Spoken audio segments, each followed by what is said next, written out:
laporan itu, hati Khadijah semakin bergetar. Sebuah getaran yang bukan hanya kekaguman bisnis semata, tetapi sebuah kesadaran batin bahwa pemuda ini bukan manusia biasa. Dia adalah manusia pilihan. Hikmah yang bisa kita diambil dari perjalanan ini, lihat bagaimana sifat amanah dan jujur menjadi modal utama yang membuka pintu rezeki dan kepercayaan.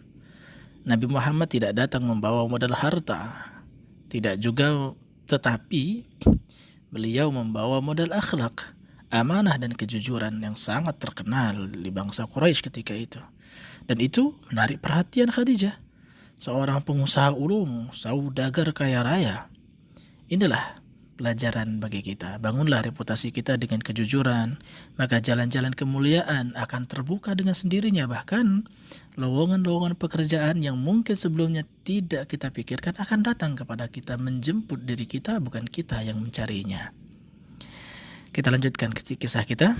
Khadijah kemudian dengan ketegasan dan kematangan jiwanya mengambil inisiatif yang sangat tidak biasa ketika itu.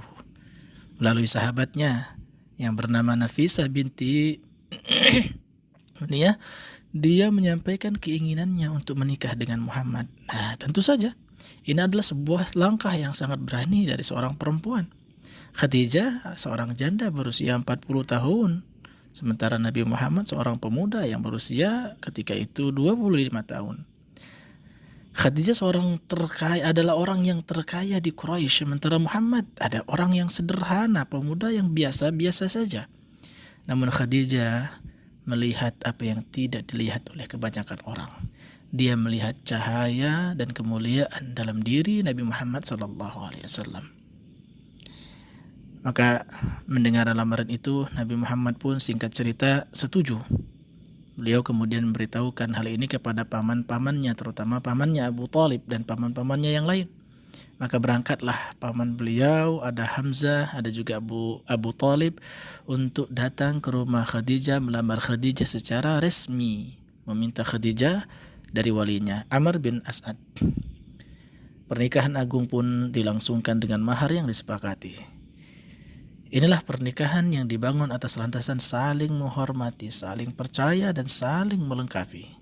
Khadijah menjadi istri sekaligus sahabat hidup, teman hidup, tempat Nabi Muhammad berbagi segala keluh kesah dan kegundahan.